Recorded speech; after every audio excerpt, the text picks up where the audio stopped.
Hola, bienvenidos a un nuevo capítulo de Matemáticas con Pelo. Mucho gusto en saludarlos. Quería agradecer nuevamente, como todos los videos, por todas las veces que se ha compartido, se ha dado like, la gente que se ha suscrito, le ha dado like a la página de las redes sociales.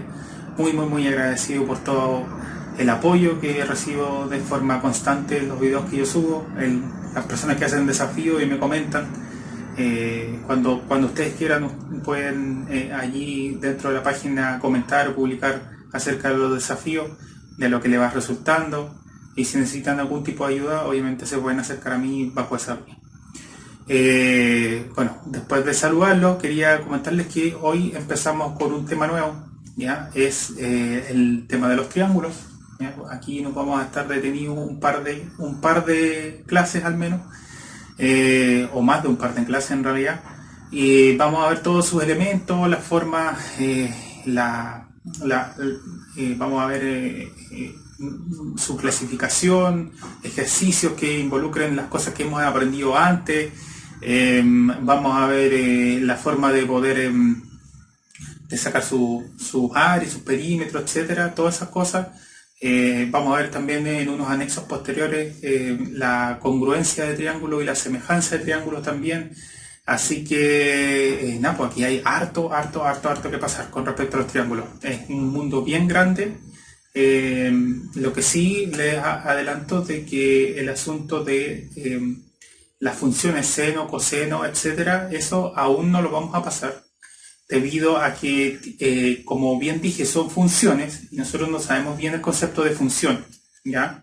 Eso está entre álgebra y cálculo. Allí, entre esas dos cosas, uno aprendiendo aprende ese tipo de cosas.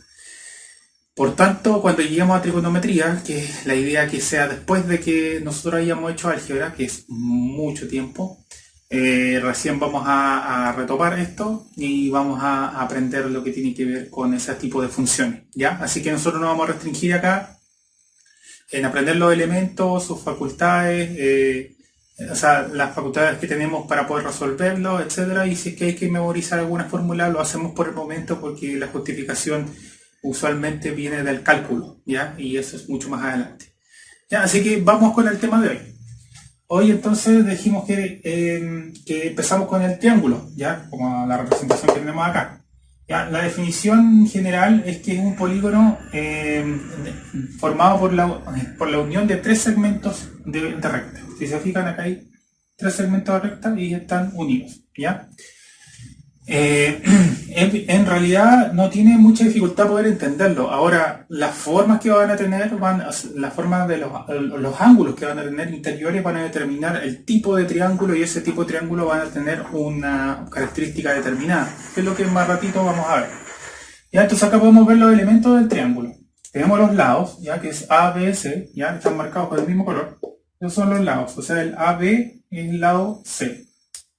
CB es el lado A y CA o AC es el lado B. ¿Por qué? Porque se toma así normalmente. Se supone que es porque es la proyección, digamos, desde el vértice hacia el lado. Nada más, ¿ya?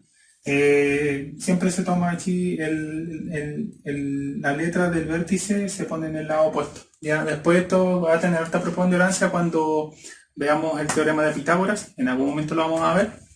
Así que allí, como les decía, eso va a tener mucha importancia.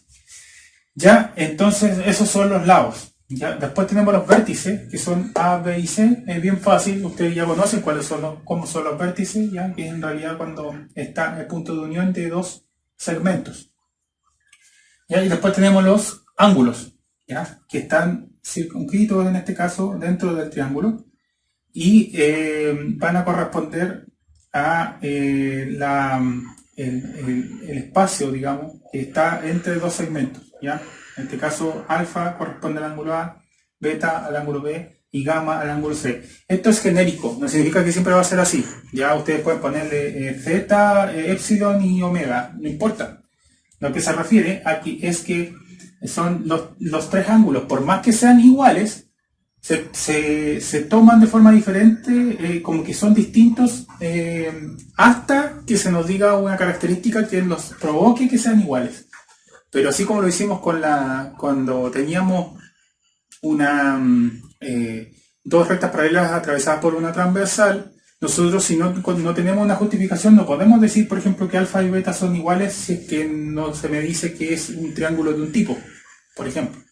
¿Ya? Entonces, esas cosas uno tiene que siempre estar atento de las reglas, de las propiedades, etc. ¿Ya? Así que, como les decía, esta es la forma general del triángulo, y ahora lo que vamos a ver es la clasificación según los ángulos que tiene, ¿ya? Que va a determinar algunas características que van a ser muy beneficiosas en algún momento y otras que en realidad no nos van a dar tanta información como nosotros esperáramos. Así que vamos allá. Continuamos entonces con el asunto de los triángulos. Vamos a ver su clasificación según sus ángulos, ¿ya? Acá van a haber algunas conjeturas y hay que empezar ya a memorizar respecto a las propiedades y las características que tienen cada uno de ellos, ¿ya? El primero es el triángulo acutángulo, ¿ya? De hecho, hay uno que es muy conocido, que es el triángulo equilátero, que es acutángulo, pero tiene otra particularidad. Este es generalizado, es para todos los triángulos acutángulos. Dice, es aquel que tiene tres ángulos agudos, ¿ya? Como les decía, el triángulo equilátero cumple con esa función, pero tiene otra función aparte, ¿ya? Como les digo, acá no necesariamente los tres van a ser iguales los ángulos, ¿ya? Aquí pueden ser totalmente distintos, ¿ya? Acá podría ser, no sé, 60, 58 y 62, y se va a cumplir sin ningún problema, ¿ya? Aquí, como bien digo, ángulo alfa, beta y gamma ya van a ser menores a 90. Esa es su particularidad, ¿ya? Y en eso hay que poner foco, ¿ya? En algún momento nos van a tocar triángulos que no necesariamente van a ser equiláteros y que van a cumplir con esta propiedad, ¿ya? Aquí, normalmente cuando uno le sale un acutángulo que no sea equilátero dentro de los ejercicios, igual significa un problema, porque resulta que no me entrega más información que eso. Entonces, de repente, las relaciones que pueden haber, no hay mucha información a la hora de poder resolver, ¿ya? Así que en realidad es bastante complicado poder hacer ejercicios con un triángulo acutángulo, pero también eso no significa que no exista, ¿ya? Después tenemos el segundo, que este sí es muy importante, por favor apréndanse todo esto, es el triángulo rectángulo, ¿ya? Acá tiene una particularidad que tiene ese símbolo que significa que es de ángulo recto, ¿ya? Ángulo recto. Quiere decir que esto es perpendicular, el segmento AC es perpendicular al segmento CB, ¿ya? Eso significa ese símbolo de ahí. ¿Ya? ¿Por qué tiene este orden y no otro en cualquiera? Acá esto se utiliza por conveniencia. Ya lo vamos a ver después en el teorema de Pitágoras, porque a base de este triángulo se desarrolla el teorema de Pitágoras posterior, ¿ya? Es aquel que tiene un ángulo recto y dos agudos, ¿ya? Tienes un ángulo recto, nosotros sabemos que es un ángulo recto, y tengo dos agudos, que en este caso son alfa y beta. ¿Ya? Aquí hay un caso particular. Aquí los lados A y B son llamados catetos, ¿ya? Y en el caso del lado C, ¿ya? Es la hipotenusa. ¿Ya? Ahí vamos a ver, bueno, ya le adelanto que a partir de esto se encuentra esta relación, ¿ya? Y este es el teorema de Pitágoras. ¿Ya? Entonces, a partir de este triángulo se encuentra esa relación, ¿ya? Ahora, que nos va a servir para poder hacer medición de los lados, ¿ya? Pero eso lo vamos a ver a más profundidad a posterior, obviamente, ¿ya? Cuando corresponda. O por el momento, les puedo comentar de que este es el triángulo a base que para poder utilizar este teorema, que este es el triángulo recto, que estas son sus componentes, tiene ese orden. Traten de siempre dejar la C en contra de la hipotenusa por conveniencia de la ecuación a posterior, ¿ya? Es solamente por una cosa de conveniencia. No significa que si yo quiero cambiarlo de posición esté malo, no. Pero es que de repente se podrían llegar a confundir cuando hagan el desarrollo, ¿ya? Así que tienen que tener ojo. Y lo otro, como les decía, recalcar que acá el A y B son catetos y el C es la hipotenusa, ¿ya? Así que ahora vamos a continuar con otros dos tipos de triángulo. El primero de ellos es el equilátero, ¿ya? O sea, disculpen, el obtusángulo. Y el segundo va a ser el equilátero, que ya sabemos que es un acutángulo, pero tiene otra particularidad que lo hace muy, muy, muy especial. Continuamos entonces con otros dos tipos de triángulos, ¿ya? Hay uno dentro de estos dos, hay uno muy, muy, muy, muy conocido por todos, yo creo, por la gran mayoría de personas. Pero el primero que tenemos que ver es el triángulo obtusángulo. Ya dice que es aquel que tiene un ángulo obtuso y dos ángulos agudos, ¿ya? Como sale acá. Esa particularidad tiene, ¿no? Uno de los ángulos se va a abrir más que 90 grados, ¿no? A diferencia del triángulo rectángulo que llegaba a 90 justo, este va a tener uno que es más grande. Entonces aquí en este caso gamma tiene más de 90 grados, ¿ya? Este aquí, más de 90 grados. Y por consecuencia, como los ángulos interiores de un triángulo tienen que medir 180, las otros dos sí o sí van a tener que ser menores que 90 grados, ya, para que se cumpla esa propiedad. Ojo, eso nosotros lo vimos antes y se los dije para poder utilizar algún tipo de ejercicio. A posterior vamos a ver algunos teoremas, y dentro de esos teoremas vamos a justificar por qué los ángulos interiores de un triángulo miden 180 grados, ¿ya? Para que no se asusten. Y después, bueno, como les digo, más información que eso no nos da, ¿ya? También como en el caso del acutángulo, la información es mínima, ¿no? Lo único acá que vamos a ver que vale más que 180, pero no hay nada certero. Entonces esa imposibilidad de información de repente va a ser algún tipo de dificultad a la hora de poder hacer ejercicio, ¿ya? Normalmente cuando se hacen ejercicios respecto a triángulos se utilizan algunos triángulos, valga la redundancia, en específico porque brindan una información adicional, ¿ya? Pero eso no quita de que este triángulo sí exista, ¿ya? Después tenemos el D, que es el triángulo por excelencia, en el sentido de que es el más conocido, el que todos se imaginan al momento de decir triángulo, que es el triángulo equilátero, ¿ya? Es aquel que tiene sus tres lados de la misma medida, ¿ya? Ojo con eso, ¿ya? Que es el dato extra. ¿Por qué? Porque dice también tiene los ángulos interiores, son de igual medida, además, y cada uno mide 60. Como mide 60, mide menos de 90 grados, entonces también es un acutángulo, también dentro del acutángulo. Entonces este es un caso especial de triángulo acutángulo, que no solamente es acutángulo, sino que también sus ángulos interiores son de igual medida, o sea, todos valen 60, y además de eso, los lados van a ser todos iguales, que es lo que se muestra acá. ¿Ya? A, B y C son de igual medida, ¿ya? Si este vale 2, también vale 2, también vale 2, también vale 2, y los ángulos interiores también van a valer lo mismo, ¿ya? Cada uno, alfa vale 60, beta vale 60 y gamma vale 60. ¿Ya? Aquí perfectamente uno puede dejar, no sé, alfa es igual a beta, es igual a gamma, es igual a 60 grados. Así lo puede dejar, sin ningún problema. O les puede llamar todos gamma, o todos, pero después de que uno haya dicho de que es triángulo equilátero. Si no se dice eso, no se puede asumir, ¿ya? Entonces, como les digo, ven, a diferencia del anterior, este entrega mucha más información. Mucha más información, ¿ya? Y esto, por ejemplo, es uno de los grandes triángulos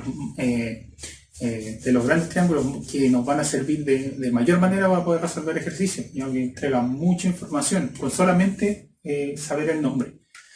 ¿Ya? Así que ahora lo que vamos a ver es el triángulo isósceles, que es otro que entrega harta información, y el triángulo escaleno, y allí vamos a culminar con los tipos de triángulos, ya para pasar a un par de teoremas que van a ser muy importantes para el desarrollo de este y los capítulos venideros, ¿ya? Así que vamos allá. Ya continuamos entonces con los últimos dos triángulos que vamos a observar, ya, por el momento.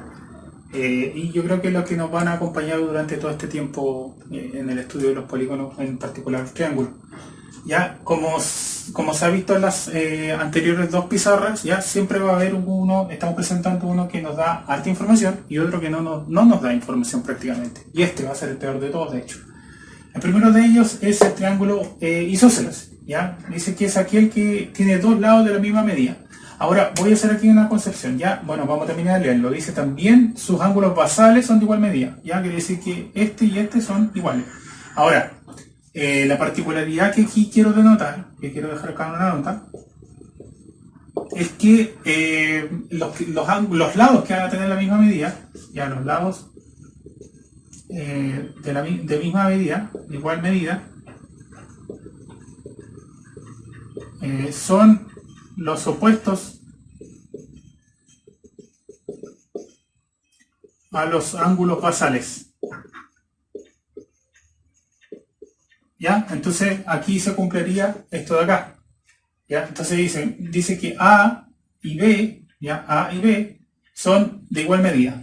¿Ya? Y si se fijan son opuestos a los ángulos basales, que son también de igual medida. ¿Ya? Eso es, bueno, aquí era una nota que faltó allí, digamos, especificar, que sí es muy importante. ¿Ya? Si es que estos dos son de igual medida, estos dos por consecuencia son de igual medida cuando son triángulos isósceles.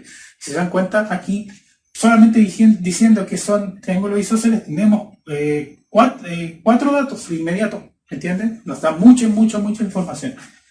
Y aquí está el peor triángulo de todos en cuanto a información que nos pueda dar, ¿ya? Porque, por ejemplo, el acutángulo nos daba de que todos eran menores de 90, algo se puede hacer. El otro, el octosángulo, podríamos decir que había uno que era mayor de 90, entonces también se podía hacer algo.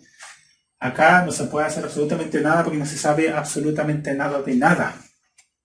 Ya el triángulo escaleno es aquel que tiene sus tres lados de distinta medida, o sea, A, B y C son de distinta medida, como también sus ángulos. ¿Ya? Entonces aquí A, B y C son de distinta medida y también alfa, beta y gamma también son de distinta medida. Entonces no hay ningún tipo de comparación, de semejanza ni una cuestión. Entonces no entregan ningún tipo de información y es muy difícil de poder operar.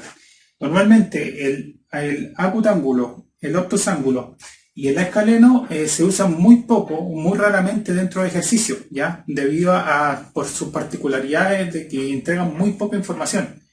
Como a diferencia del rectángulo, del isósceles y del equilátero, que se usan con mayor frecuencia para resolver ejercicios por la información extra que entregan solamente por decir que son aquellos.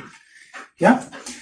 Eso entonces sería la clasificación de los triángulos según sus lados. ¿Ya? Eso es para que los vayan estudiando, para que le vayan dando una vuelta. Ahora, respecto a esos triángulos que no entregan mucha información, que son el acutángulo, el octosángulo y el escaleno, que acabamos de ver, no significa que no sirvan para nada, no. Tienen sus propiedades, tienen sus particularidades y existen por algo, ¿ya? Hay que clasificarlos de alguna manera. Entonces, uno no puede llegar a decir, ya, entonces eso no sirve para nada. No, sí sirve. Y por último, lo pueden por conocimiento general, ¿ya? Por último. Bueno, para introducir a lo siguiente, que es lo que vamos a ver, el último tema que vamos a ver del día de hoy, es, ¿se acuerdan ustedes qué es un teorema? ¿Ya? ¿Recuerdan qué es un teorema? ¿Se acuerdan que hace varios capítulos atrás yo hablé sobre postulado, axioma, corolario, teorema, ¿ya? Etcétera? Bueno, acá el teorema consta de tres partes. Una hipótesis, ¿ya? Que es lo que conocemos, o sea, son los enunciados, son todos los datos, ¿ya? Que nosotros podemos hacer, y una suposición, en realidad, ya son los datos y una suposición que no estamos haciendo. Después tenemos la tesis, lo que se va a demostrar, ¿ya? Lo que nosotros pretendemos hacer para que se demuestre esa hipótesis, ¿ya? Y después tenemos la demostración, que es un razonamiento basado en definiciones, axiomas y teoremas aprendidos anteriormente, ¿ya? Para después llegar a una conclusión. Eso es lo que era el teorema, ¿ya? Ese es el recuerdo que les quiero hacer. ¿Por qué hago este recuerdo? Porque ahora nos toca poder demostrar dos teoremas, ¿ya? El primero, que ya les había adelantado anteriormente, es que la suma de los tres ángulos interiores de un triángulo o de todo triángulo es 180 grados, ¿ya? Y el segundo es el ángulo exterior del vértice es igual a la suma de los ángulos interiores no adyacentes a él, ¿ya? Esos son dos teoremas que vamos a ver.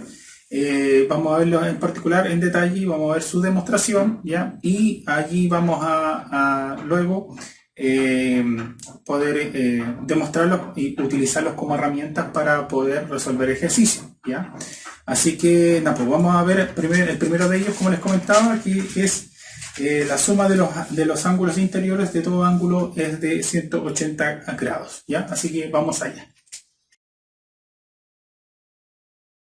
Ya, entonces ahora vamos a ver los dos teoremas que como les había comentado recién, ¿ya? El primero de ellos es el que tenemos acá, teorema 1, que dice que la suma de los tres ángulos interiores de un triángulo es 180, ¿ya? Ahora vamos a demostrar lo que nosotros usamos unos capítulos anteriores, ¿ya? En realidad unos capítulos anteriores para poder hacer el asunto de las rectas paralelas que son atravesadas por una transversal, ¿se acuerdan? Ya, entonces acá nosotros tenemos un triángulo como este, ya, que tenemos acá, que es el ABC, y convenientemente le pasamos una recta que es paralela al segmento AB, ¿ya? Esto no es porque sí, sino que es para poder utilizar las reglas que nosotros teníamos antes, que habíamos aprendido de las paralelas atravesadas por una transversal, van a ser útiles para poder demostrar, ¿ya? Entonces acá está nuestra hipótesis. ¿Ya? ABC es un triángulo cualquiera, o sea, esto no es necesariamente un triángulo rectángulo o por el estilo, no, es cualquier tipo de triángulo, en cualquiera todo funciona, a cualquiera uno le puede hacer, trazarle una paralela a uno de sus lados, ¿ya? Si quiere la paralela la puedo dejar acá, por ejemplo acá, atravesando aquí y va a ser paralela al BC, o si quieren la puedo dejar acá y va a ser paralela a AC, como ustedes quieran. Y el tipo de triángulo que ustedes quieran. Siempre se puede dejar una paralela a uno de los lados, ¿ya? Acá lo dejamos así para que sea más fácil de comprender, ¿ya? Una recta paralela. Ya, entonces tenemos ese triángulo que es cualquiera, ¿ya? Ahora, por C, en este caso nosotros trazamos una recta R que es paralela al segmento AB, ¿ya? O sea, por tanto, R es paralelo a AB, ¿ya? Esa sería nuestra hipótesis. Todos los datos que tenemos, ¿ya? Entonces, tenemos esa recta que es paralela, tenemos un triángulo cualquiera, entonces ahora tenemos que establecer nuestra tesis, que la tesis que tenemos, que es en realidad lo que tenemos que demostrar, dice que alfa más beta más gamma tiene que ser igual a 180, ¿ya? Entonces ahora, ¿cómo demostramos? Ya, nosotros tenemos que decir, tenemos varios datos que podemos recoger ya que dijimos que estas eran paralelas. El primero es que si yo extiendo, por ejemplo, este para acá, ¿ya? Para que ustedes hagan la idea, ¿ya? Como que este se extendió, ¿ya? Y ahí se transformaron en uno que fueron atravesados por un segmento, y acá también. Acá, ¿ves? Acá y acá, ¿ves? Ahí fueron atravesados. Y fueron atravesados, ¿ya? Las paralelas. Si lo hacemos respecto a esta línea de acá, ya que está atravesando, si se dan cuenta, este de acá con este de acá serían iguales, ¿ya? Tendría el mismo valor. Este también sería alfa, ¿ya? ¿Por qué? Vamos a poner acá, pongámosle alfa primo, ¿ya? Aquí podremos decirlo primero. Vamos a decir 1. Alfa va a ser igual a alfa prima. ¿Por qué? Por ser alternos internos. Esto se puede decir perfectamente, porque nosotros lo vimos anteriormente en unas clases pasadas, y esto se cumple, ¿ya? Ahí está esa línea recta, aquí tenemos las otras, y esta cuando está atravesada por esta transversal, eso se cumple, ¿ya? Independiente de qué ángulo sea. Entonces, por alterno interno, alfa y alfa prima son iguales, ¿ya? Del mismo modo, nosotros también podemos ver cómo es, bueno, aquí esto de hecho está bien corrido, pero supongamos que está bien, de que esta proyección que tenemos acá, si la atravesamos, nos damos cuenta que este de acá sería igual que beta, y le vamos a poner beta prima. Ya, entonces nosotros perfectamente también podemos decir que beta va a ser igual a beta prima. ¿Por qué? Si se fijan acá, este es igual a S y este es igual a S. ¿Sí o no? ¿Por qué? Por alternos internos igual. ¿Ven? Por ser alternos internos. ¿Ya? Entonces, si se fijan, estos son iguales, se supone. ¿Ya? Y si se fijan acá, la sumatoria de este más este más este me van a hacer 180 grados porque están todas por sobre, o bueno, en este caso debajo, de una línea recta. La línea recta tiene la particularidad de que su ángulo de apertura es 180 grados. ¿Ya? Entonces, ¿qué quiere decir esto? Que podemos confirmar entonces que en este caso es alfa prima, gamma y beta prima. Ya, entonces sería en ese mismo orden. Alfa prima, poner acá gamma y beta prima son suplementarios.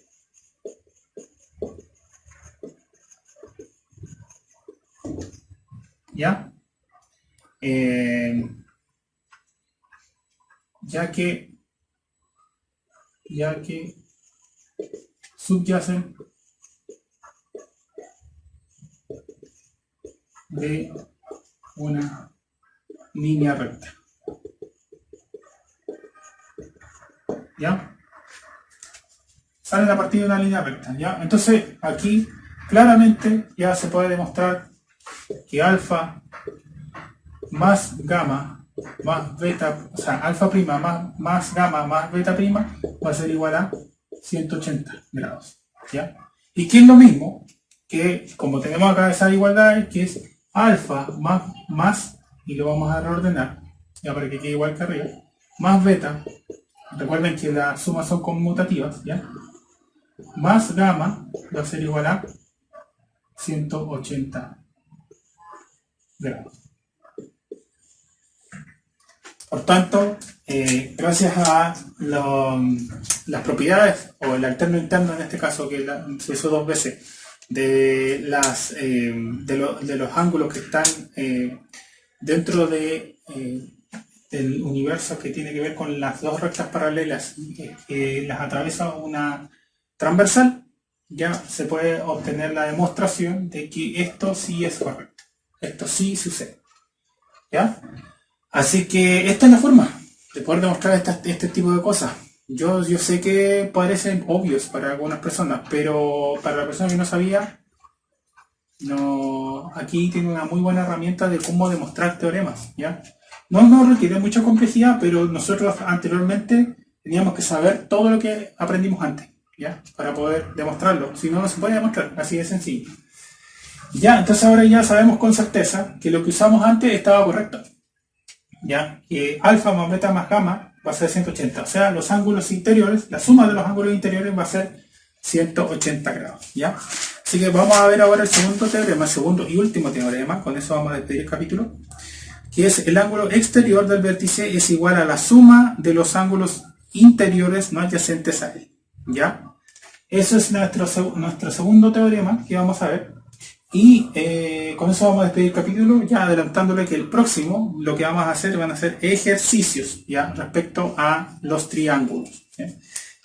Vamos a ver con el asunto de los, sobre todo con lo que respecta con búsqueda de ángulos, ¿ya? Y obviamente como va a haber ejercicios, después va a haber un desafío, ¿ya? Así que vamos al segundo teorema para después despedir el capítulo. Ya, entonces aquí vamos a ver el teorema número 2, ya con esto también vamos a finalizar el capítulo. Espero que haya sido bien productivo para ustedes, que hayan aprendido algo de los triángulos, como yo también lo he hecho. Ya, el segundo teorema es que el ángulo exterior del vértice es igual a la suma de los ángulos interiores no adyacentes a él. ¿Ya? Este ángulo que está acá, ¿ya? Es el ángulo exterior. ¿Ya? ¿Se recuerdan cuando nosotros hacíamos extensiones de triángulo? Por ejemplo, extensiones de ángulo, por ejemplo, de este ángulo alfa, la extensión iba a ser este otro ángulo, ¿cierto? Que iba a ser 180 menos alfa, ¿ya? Entonces lo mismo hicimos acá, extendimos, ya para que se recuerden. Entonces ese ángulo Z que tenemos allí ya va a ser un ángulo que no es adyacente, o sea, disculpen, que es adyacente a gamma, pero no es adyacente ni a alfa ni a beta. Entonces ahí está la condición, dice que es igual a la suma de los ángulos interiores, o sea que están dentro, que no sea adyacente a él. Entonces este no puede estar dentro de esa tesis el ángulo gamma, sino que alfa y beta que no son adyacentes a él. Y entonces, ¿qué hipótesis tenemos? Es que ABC es un triángulo cualquiera. Si se fijan, B tiene otra estructura que el que nosotros usamos antes. Da lo mismo que triángulo sea. Puede ser rectángulo, obtusángulo, el escaleno que no tenía ningún tipo de información, también sirve, no importa, da lo mismo. ¿Ya? Decimos que R, que acá faltó R, aquí, ahí sí, la recta R, es paralela al segmento AB, ¿ya? Que tenemos acá abajo. Ya después tenemos el segmento AC, que es el que tenemos acá, se extiende por sobre la línea recta. ¿Ya? ¿Para qué? Para encontrar el ángulo Z, ya que es adyacente al ángulo gamma. ¿Ya? Nosotros no sabemos cuánto vale el ángulo Z, pero nosotros podemos decir perfectamente que va, bajo nuestra tesis, nosotros lo que queremos demostrar es que el ángulo Z va a ser igual a alfa más beta. ¿Ya? Entonces, ¿cómo lo demostramos? También vamos a usar el asunto que teníamos antes, que son dos rectas paralelas atravesadas por una transversal. Se fijan acá, si yo sigo extendiendo, aquí es una transversal que está atravesando. Lo mismo pasa para este lado. ¿Ya? Siempre se puede hacer eso, no hay ningún problema. Y si se fijan, en primer lugar, nosotros podemos decir perfectamente que este de acá, este ángulo de acá, si extendemos este para acá y extendemos este para acá, ¿ya? Este de acá sería un alterno interno con este lado. Este de acá sería beta también, ¿ya? Tendría el mismo valor de beta. Digámosle que es beta prima, ¿ya? ¿Por qué? Por alternos internos. Entonces, decimos, 1. Decimos que beta va a ser igual a beta prima. ¿Por qué? Por ser alternos internos. ¿Ya? Eso nosotros lo sabíamos anteriormente con la materia pasada. Y ahora si se fijan, si nosotros vemos acá, alfa va a ser igual a esto de acá, que le vamos a llamar alfa prima. ¿Por qué? Porque son correspondientes, ¿ya? ¿Se acuerdan cuando nosotros hacíamos que se juntaran, ya? La correspondencia, ¿se acuerdan de la correspondencia? Ya. Este con ese son correspondientes. Y si no lo ven así, bueno, este con ese son alternos internos y este como opuesto por el vértice con ese van a ser igual lo mismo, ¿ya? Dos caminos, pero van a llegar al mismo resultado. ¿Ya? Entonces decimos que alfa es igual a alfa prima. ¿Por qué? Por ser correspondiente.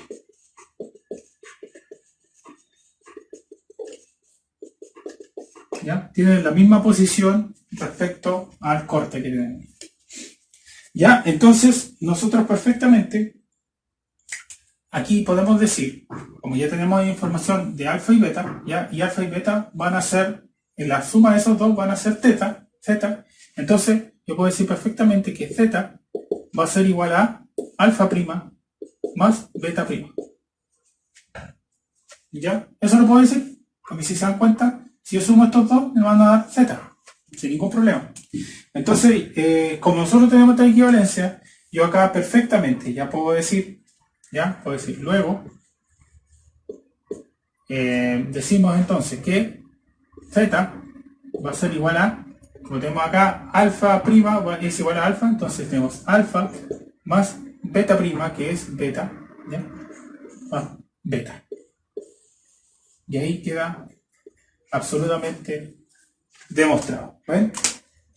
Utilizando la información que nosotros ya recopilamos, o sea, que nosotros ya sabemos, en las clases pasadas de las rectas paralelas pudimos demostrar estas dos cosas, que pues, son datos que pueden ser muy, muy útiles. ¿Ya? De repente, por ejemplo, les puede salir un ejercicio donde tengan esto así, le digan este ángulo, no sé, supongamos 50 grados, y le dan acá el otro ángulo que es 130 grados. Ya saben que la suma de esos dos van a ser 130 grados, por decir algo, ¿ya? O por ejemplo, está así nomás, 130 grados. Ya, ustedes saben que esos dos van a sumar 130. Son datos,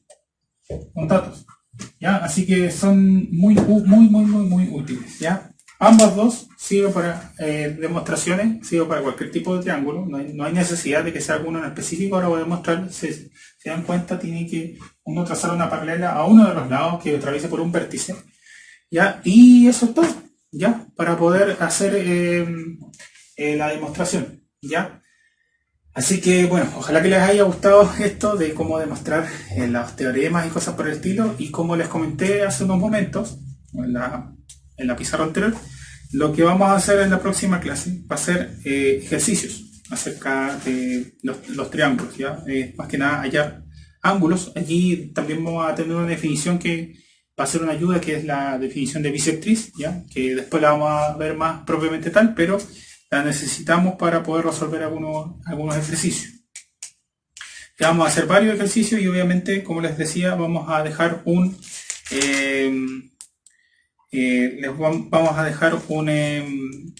desafío, como siempre, ¿ya? Vamos a ir de algunos más complejos, o sea, más simples, a otros más complejos. Hay algunos que son clásicos de este estilo y hay otros que no tanto, pero yo creo que no van a tener tanta dificultad de poder hacerlo, ¿ya? Y posterior a eso, lo que vamos a empezar a ver son las características que tienen los triángulos, ¿ya? Por ejemplo, vamos a ver las transversales, las alturas, la bisectriz, obviamente, que ya habíamos hablado, las simetrales, las transversales de gravedad, las medianas, ¿ya? Y eso también van a influenciar en cuanto a ejercicios posteriores, ¿ya? Entonces, como les digo, acá respecto a los triángulos tenemos mucho que ver todavía. Así que nada, les dejo invitados al próximo capítulo, que va a ser de ejercicios, y también obviamente al desafío que vamos a dejar. Les agradezco a todos los que hayan llegado hasta aquí en este nuevo capítulo de Matemáticas con Pelo. Como siempre, les dejo en la descripción el link a mis redes sociales. Suscríbanse si no lo han hecho, activen la campanita, síganme también en las redes sociales, coméntenme si es que entienden alguna duda, alguna aseveración o alguna particularidad que me puedan dar a conocer. Muy agradecido nuevamente por contar con su visita, y bueno, como les decía, los espero en un nuevo capítulo de Matemáticas con Pelo la próxima semana, ¿ya? Así que ojalá que tengan un muy buen fin de semana, y bueno, como siempre, sigan.